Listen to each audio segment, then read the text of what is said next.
Bapak Ibu yang dikasihi oleh Tuhan, mari kita membuka Alkitab kita. Firman Tuhan hari ini saya ambil dalam Kisah Para Rasul pasal 3. Kita membaca ayat 1 sampai ayat yang ke-10. Judul perikop, Petrus menyembuhkan orang lumpuh. Dalam hitungan ketiga, Bapak Ibu, kita akan baca sama-sama. 1, 2, 3. Pada suatu hari menjelang waktu sembahyang, yaitu pukul 3 petang, naiklah Petrus dan Yohanes ke bait Allah. Di situ ada seorang laki-laki yang lumpuh sejak lahirnya, sehingga ia harus diusung. Tiap-tiap hari orang itu diletakkan dekat pintu gerbang bait Allah, yang bernama Gerbang Indah, untuk meminta sedekah kepada orang yang masuk ke dalam bait Allah. Ketika orang itu melihat bahwa Petrus dan Yohanes hendak masuk ke dalam bait Allah, ia meminta sedekah. Mereka menatap dia dan Petrus berkata, "Lihatlah kepada kami."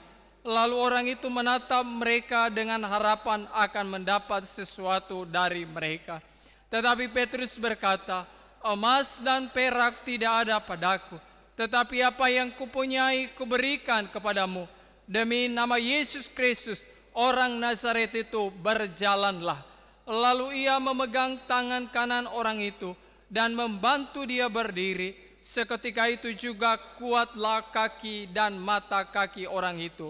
Ia melonjak berdiri lalu berjalan kian kemari dan mengikuti mereka ke dalam bait Allah, berjalan dan melompat-lompat serta memuji Allah. Seluruh rakyat itu melihat dia berjalan sambil memuji Allah. Lalu mereka mengenal dia sebagai orang yang biasanya duduk meminta sedekah di gerbang indah bait Allah, sehingga mereka takjub dan tercengang tentang apa yang telah terjadi padanya. Demikian jawab pembacaan firman Tuhan. Dalam pembacaan firman Tuhan tadi, Alkitab menyatakan kepada kita bahwa melalui Petrus dan Yohanes, Tuhan menyatakan kuasanya dengan menyembuhkan seorang laki-laki yang lumpuh. Dan laki-laki ini, Bapak Ibu Saudara, lumpuh bukan lumpuh dalam keadaan dalam jangka waktu yang pendek, tetapi ini jangka waktu yang sangat panjang. Alkitab menyatakan bahwa ia mengalami kelumpuhan sejak ia lahir, sejak dia keluar dari kandungan ibunya. Peristiwa penyembuhan ini terjadi di mana? Di depan pintu gerbang bait Allah. Bapak Ibu, Alkitab tidak memberikan informasi kepada kita ya berapa lama ia mengalami, tapi sekali lagi saya mengatakan bahwa ini sudah bertahun-tahun ia mengalami kelumpuhan. Dia tidak bisa berjalan. Dia tidak seperti pada manusia pada umumnya. Bayangkan Bapak Ibu Saudara, ya waktu saya membaca ini, saya mengira-ngira betapa susahnya dia menjalani hari-hari hidup yang harus dia lalui. Menjalani penderitaan yang harus dia terima.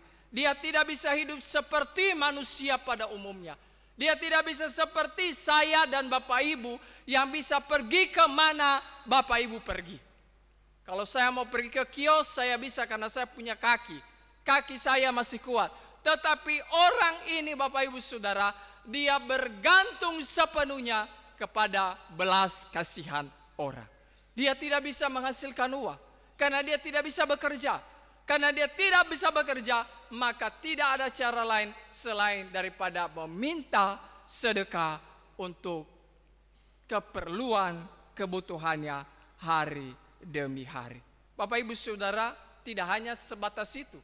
Pada zaman itu orang yang sakit ya selalu dikaitkan dengan dosa. Oh, kalau engkau sakit pasti kamu sudah berbuat dosa. Ingat kisah Ayub? Para sahabatnya menuduh dia bahwa dia telah melakukan dosa yang besar.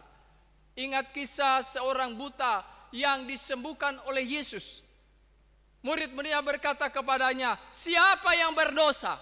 Apakah dia atau orang tuanya?" Lalu Yesus mengatakan bahwa bukan dia dan juga bukan orang tuanya, tetapi pekerjaan-pekerjaan Allah harus dinyatakan melalui dia. Artinya Bapak Ibu Saudara, memang ada dosa yang ada penyakit yang memang diakibatkan oleh dosa.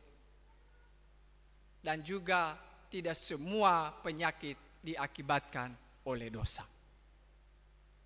Nah Bapak Ibu Saudara yang dikasihi oleh Tuhan, dan dalam konteks ini, ya orang yang lumpuh ini dia sakit bukan karena dia telah berbuat dosa. Dia lumpuh bukan juga karena orang tuanya telah berbuat dosa.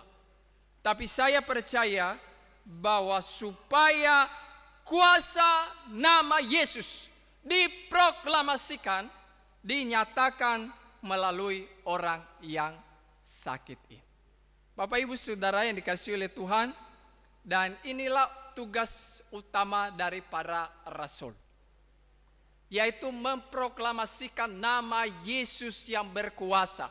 Sebab di bawah kolom langit ini tidak ada nama lain yang diberikan kepadanya, olehnya kita diselamatkan. Hanya satu, yaitu nama Yesus. Dan hanya satu yang berkuasa di atas muka bumi ini. Seberapa kuasanya nama presiden, seberapa kuasanya nama raja, seberapa kuasanya nama bupati, wali kota, siapapun, ondoka, siapapun, nama Yesus lebih berkuasa di atas semua nama. Maka Bapak Ibu Saudara, apa yang terjadi di sini? Ketika orang lumpuh ini ya melihat Petrus, dia mengatakan minta sedekah. Ya, dia minta sedekah. Tapi Bapak Ibu Saudara perhatikan apa yang diberikan oleh Petrus. Dia bilang, emas dan perak tidak ada padaku, tetapi apa yang kupunya kuberikan kepadamu. Demi nama Yesus orang Nazaret. Ditekankan Yesus nama orang Nazaret. Kenapa? Karena ada banyak nama Yesus, tapi tidak tahu Yesus yang mana yang dimaksud di dalam dunia ini. Tapi diberikan penekanan, kenapa? Supaya jelas Yesus yang sejati, yang telah datang ke dalam dunia. Bukan Yesus yang lain, pemain bola kah, siapa kah, artis kah apa. Tapi Yesus orang Nazaret yang punya kuasa di atas segala nama, di bawah kolom langit ini. Demi nama Yesus orang Nazaret, berjalanlah. Maka Bapak Ibu Saudara, ketika Petrus mengulurkan tangannya dan orang itu memberikan respon dan dia berdiri, pada saat itu juga dia berdiri. Bapak Ibu Saudara yang dikasihi oleh Tuhan, tidak ada nama petinggi manapun di dalam dunia ini yang bisa memberikan kesembuhan kepada orang. Hanya disebut namanya lalu dia mengalami kesembuhan. Tidak Bapak Ibu Saudara, ya. Maka Bapak Ibu Saudara yang dikasihi oleh Tuhan, mereka yang telah mendapatkan mandat daripada Tuhan, mereka yang telah diberikan otoritas oleh Tuhan, memakai nama Tuhan, memakai nama Yesus untuk menyelenyapkan segala penyakit, mengusir setan demi nama Yesus. Maka mereka harus lakukan itu untuk memberitahukan kepada dunia bahwa Yesuslah satu-satunya jalan keselamatan yang hidup. Bapak Ibu Saudara yang dikasihi oleh Tuhan, ini peristiwa setelah mereka menerima kuasa daripada Tuhan. Maka Bapak Ibu Saudara, di dalam Yohanes 1 ayat 12 dikatakan, tetapi semua orang yang menerimanya diberinya kuasa supaya menjadi anak-anak Allah, yaitu mereka yang percaya kepadanya. Ini adalah firman Tuhan yang Yesus sampaikan, bahwa kita sebagai orang percaya telah diberikan kuasa oleh Tuhan hari ini. Amin. Kuasa apa? Supaya menjadi anak-anak Allah. Maka Bapak Ibu Saudara, kita sebagai anak yang harus kita beritakan adalah nama Bapa kita. Amin. Jangan beritakan nama Bapa orang lain. Iya toh? Betul kah tidak? Jangan puji nama Bapa orang lain. Jangan Bapak Ibu Saudara. Dia bilang, oh itu Bapak itu hebat deh, Bapak saya tidak. Tidak begitu Bapak Ibu Saudara ya. nanti bapaknya marah. Kalau dia tidak dengar ya syukur, tapi kalau dia dengar ya bahaya. Bapak Ibu Saudara, kita harus memberitakan, memproklamasikan nama Bapa kita. Amin. Nama Yesus yang berkuasa harus kita proklamasikan. Sekali lagi jangan proklamasikan nama lain. Tidak boleh. Karena nama lain tidak punya kuasa. Nama Yesus di atas segala nama akan berkuasa. Melenyapkan segala penyakit, mengusir setan. Kita telah diberikan kuasa oleh Tuhan. Amin. Kuasa menjadi anak-anak Allah. Yaitu mereka yang percaya kepadanya. Tadi Pak John dapat godaan di jalan. Dalam nama Yesus. Ya. Satu kali saya pergi ke jemput bulan April kemarin. Saya ke pelabuhan jemput Evata dengan mamanya pulang dari kampung halaman naik kapal. Sambil tunggu kapal bersandar, tiba-tiba ada 3 orang anak remaja datang kepada saya. Mereka lihat saya tiba-tiba sok kenal. Salam kepada saya, bilang, salam dulu. Yo, saya bilang dalam nama Yesus dalam hati itu. Saya sudah tahu pasti mereka mau hipnotis saya. Lalu dia bilang, tunjuk saku saya, itu apa? Saya bilang, saya punya dompet, kenapa? Dia pikir saya kasih keluar dan saya kasih ke mereka. Kenapa? Karena tidak mempan Bapak Ibu Saudara. Nama Yesus berkuasa, amin. Lalu dia salam saya lagi yang kedua kali. Dia bilang, sekali lagi kita kenal, saya sudah tahu ini pasti dia mau hipnotis saya ini. Saya bilang dalam nama Yesus. Saya bilang, dia tanya saya tinggal di mana. Saya bilang saya pendeta tinggal di Abe. Sudah mereka pergi. Bapak Ibu Saudara yang dikasih oleh Tuhan, nama Yesus berkuasa. Amin. Makanya jangan bermain-main dengan nama Yesus, amin. Ya, proklamasikan nama Yesus, jangan proklamasikan nama yang lain. Karena nama itu akan memberikan kuasa kepada kita. Amin. Bapak Ibu yang dikasihi oleh Tuhan, ya kita lihat di sini bahwa karena ia mengalami kelumpuhan, Bapak Ibu Saudara, orang ini mengalami kelumpuhan, maka tiap-tiap hari ia diletakkan di pintu gerbang Bait Allah. Saya sudah bilang tadi bahwa dia tidak bisa bekerja karena dia lumpuh. Dia tidak bisa menghasilkan uang karena ia sedang lumpuh. Makanya dia diletakkan di gerbang Bait Allah. Tapi menarik di sini Bapak Ibu Saudara ya. Kenapa menarik? Karena menarik perhatian saya karena apa yang dia minta kepada Petrus dan Yohanes justru tidak diberikan. Waktu dia memandang kepada Petrus, dia mengharapkan sesuatu apa? Sedekah. Mungkin dia kasih uang kah? Mungkin dia kasih sembako kah? Apakah begitu? Tetapi Bapak Ibu Saudara, Petrus berkata bahwa emas dan perak tidak ada padaku. Bukan Petrus pelit Bapak Ibu Saudara. Ya. Ada yang hari ini kan diminta tapi pura-pura tidak ada. Sebenarnya ada. Pinjam dulu uang 10.000 kah? Aduh, tidak ada.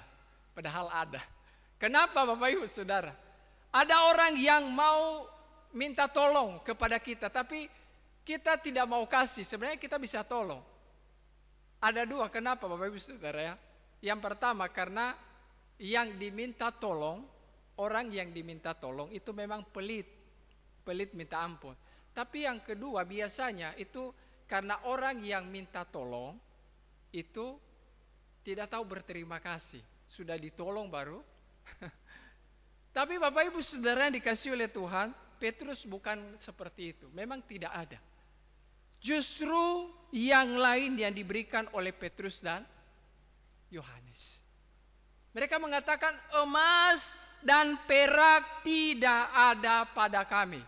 Serius. Jujur, tidak ada. Tapi apa yang kami punya kami berikan kepadamu. Wah, apa ya yang mereka punya? Iya toh? Kalau seandainya kita minta kepada seseorang, kita berkata, minta uang dulu kah? Bantu saya ini kah? Aduh, saya tidak punya uang. Tapi apa yang saya punya saya berikan. Wah, apa lagi? Saya perlu uang baru kamu berikan yang lainnya. Aduh, saya tidak perlu. Bahasanya kan seperti itu. Artinya begini Bapak Ibu Saudara, Tuhan tahu apa yang paling diperlukan orang yang sedang lumpuh ini. Amin. Ya. Dia minta sedekah, dia minta emas atau perak, dia minta sembako. Tapi Tuhan tahu lebih daripada apa yang dia perlukan. Makanya Bapak Ibu Saudara, Petrus berkata, emas dan perak tidak ada pada kami. Tetapi apa yang kupunya kuberikan kepadamu. Apa itu? Kesembuhan dalam nama Yesus. Maka Bapak Ibu Saudara, di sini kita mengerti bahwa Allah kita Allah yang maha tahu apa yang kita perlu. Bagi laki-laki yang lumpuh ini, emas dan perak itu sangat penting baginya. Untuk kelangsungan kehidupan hari demi hari dalam menjalankan hari-hari hidupnya. Kalau dia tidak makan, dia pasti kelaparan. Kalau dia kelaparan, pasti dia akan mati. Saya mau tanya, setelah dia sembuh, emas dan perak berharga bagi dia tidak? Kesembuhan lebih berharga daripada emas dan perak. Baru dia mengerti, oh Tuhan, saya tidak mengerti, tapi sekarang baru saya mengerti. Maka Bapak Ibu Saudara, dalam menjalani kehidupan di dalam dunia ini, ya, jangan pikir bahwa kita paling mengerti apa yang paling kita perlukan. Jangan pikir bahwa saya paling mengerti masa depan saya. Jangan pikir bahwa saya paling tahu yang terbaik bagi anak-anak saya. Jangan Bapak Ibu Saudara. Allahmu di dalam nama Tuhan Yesus Kristus paling mengerti lebih daripada engkau yang tahu. Ya. Mungkin engkau berkata sekarang, aku butuh uang banyak Tuhan, tapi Tuhan beri yang lain. Bersyukur kepada Tuhan. Amin. Mungkin rencanamu gagal hari ini, bersyukur kepada Tuhan. Karena melalui itu Tuhan akan memberikan rencana yang terbaik bagi engkau. Kalau engkau gagal hari ini, bersyukur kepada Tuhan karena Tuhan lebih tahu apa yang terbaik. Mungkin Tuhan cegah kau supaya jangan kau terus ke sana. Dia belokkan kamu kepada rencana, dia berikan yang terbaik kepada engkau. Ini anak muda yang banyak pikir masa depan ya. Ingat. Ya. Berserah, bersandar kepada Tuhan. Ya. Maka Tuhan akan memberikan pengertian kepadamu akan hari depan yang lebih baik. Ya. Bapak Ibu Saudara dikasih oleh Tuhan, ketika orang ini mengalami kesembuhan, baru dia tahu bahwa rencana Tuhan, apa yang diberikan oleh Tuhan kepadanya lebih mulia daripada apa yang dia harapkan dari Petrus dan Yohanes. Terkadang-kadang Bapak Ibu Saudara, rencana kita anggap brilian sekali ya. Apa yang kita doakan kepada Tuhan, wah ini saya perlu sekali. Wah saya paling butuhkan sekali. Tapi Bapak Ibu Saudara, sesungguhnya itu sebagian kecil daripada yang engkau perlu. Tuhan tahu yang lebih besar yang paling engkau perlu. Bapak Ibu Saudara, setelah orang ini sembuh, maka dia akan sehat, betul? Dia bisa beraktivitas, betul? Maka makan, minum, pekerjaan, emas dan perak dia bisa cari karena dia sembuh. Seandainya Petrus Yohanes memberikan dia 100 koin emas, apa artinya? Itu akan dipakai dan akan lenyap dan habis. Tapi Bapak Ibu Saudara, karena dia mengalami kesembuhan, maka Bapak Ibu Saudara dia bisa mencari nafkahnya sendiri. Ya, sedekah bukan dia lagi menjadi penerima, tapi dia bisa memberikan kepada orang lain. Dia bisa bagikan itu kepada orang lain dari hasil pekerjaannya. Maka Bapak Ibu Saudara yang dikasihi oleh Tuhan, dalam menjalani hidup ini sekali lagi saya mengatakan, jangan kita pikir bahwa kita paling tahu akan apa yang terbaik bagi kita. Yang kita pikir itu hanya sebagian kecil saja. Hanya bagian-bagian terkecil. Tuhan tahu apa bagian yang terbesar, yang paling utama yang kita perlu. Dan yang paling utama yang kita perlu itu dalam kehidupan ini adalah keselamatan di dalam Tuhan Yesus Kristus. Dapat Yesus, dapat semuanya. Itu lagu kemenangan iman. Maka Bapak Ibu Saudara, celaka kita yang mencari hal-hal dunia yang tapi kita lupa nama Yesus yang memberikan kita keselamatan. Ya, Bapak Ibu Saudara yang dikasihi oleh Tuhan, perhatikan apa yang dilakukan orang ini setelah dia mendapatkan kesembuhan. Dia melonjak kegirangan, dia bersuka cita. Dan sekali lagi saya mengatakan bahwa sukacitanya pasti lebih sukacita waktu dia mendapatkan uang yang diberikan oleh orang lain. Karena Bapak Ibu Saudara bertahun-tahun sakit. Tapi saat itu waktu Tuhan tiba, apa yang tidak pernah dipikir, tidak pernah timbul di dalam hati. Ya, tapi Tuhan sediakan bagi mereka yang mengasihi dia. Apa yang terjadi Bapak Ibu Saudara? Dia melonjak kegirangan. Dia masuk bersama dengan Petrus dalam bait Allah dan memuji Tuhan. Bapak Ibu Saudara yang dikasihi oleh Tuhan, kita yang sering mengalami kasih karunia Tuhan, hendak mulut kita memuji nama Tuhan. Amin. Jangan lupa bersyukur kepada Tuhan. Amin. Ya, mulutku penuh dengan pujian kepadamu ya Yesus Tuhan. Mulut ini harus memuji, memuliakan nama Tuhan. Sebab kita telah merasakan kasih dan anugerah. Bapak Ibu Saudara, kesembuhan orang ini membawa hatinya kepada Tuhan, bukan menjauhkan dirinya daripada Tuhan. Dia tidak berkata sibuk, dia tidak berkata, aduh saya pulang dulu kasih tahu ke orang tua saya sudah sembuh, tidak. Pertama dia datang masuk ke dalam rumah Allah dan dia memuji memuliakan nama Tuhan. Lalu orang yang melihat peristiwa itu, mereka juga memuji memuliakan nama Tuhan. Di ayat terakhir tadi, ayat 9. Iya toh? Lalu ayat 10, orang tercengang dan heran terhadap apa yang terjadi padanya. Bapak Ibu Saudara, NKI nomor 27. 4 ayat itu dikatakan begini. Judulnya jangan lupa nama Tuhan. Ingat akan nama Yesus kau yang susah yang sedih. Bapak Ibu Saudara, engkau yang hari ini susah dan sedih karena segala pergumulan hidup, keluargamu meninggalkan engkau, ya, suamimu mengkhianati engkau, istrimu mengkhianati engkau, anak-anakmu bandel dan lain sebagainya. Susah dalam menghadapi segala ketidakpastian dalam dunia ini. Ingat akan nama Yesus. Nama itu menghiburmu kemana saja engkau pergi. Ayat 2-nya dikatakan, bawa nama Yesus itulah perisaimu. Ketika engkau bertemu dengan orang yang tidak benar, bilang nama Yesus. Nama Yesus orang Nazaret. Dan dia akan menjadi perisai bagimu. Tadi saya sudah cerita, Bapak John tadi sudah cerita. Kalau tidak begitu kita akan dihantam oleh segala pengaruh dunia ini. Bapak Ibu Saudara, hipnotis sekarang hari ini banyak terjadi. Bukan hanya pertemuan secara muka, tapi melalui via telepon juga orang hipnotis. Tapi Bapak Ibu Saudara, saya pastikan ketika nama Yesus menjadi perisai dalam kehidupan kita, maka kuasa itu tidak akan mampu menembus dan akan mempengaruhi kehidupan kita. Amin. Karena nama Yesus adalah nama yang berkuasa di atas kolom langit ini. Yang ketiga, ayat 3 dikatakan, sungguh agung nama Yesus. Karena keagungan nama Yesus, mari kita bergemar. Mari kita bersuka cita dan memuliakan nama Dia. Dan ayat keempat dikatakan, bila mendengar namanya, baiklah kita menyembah.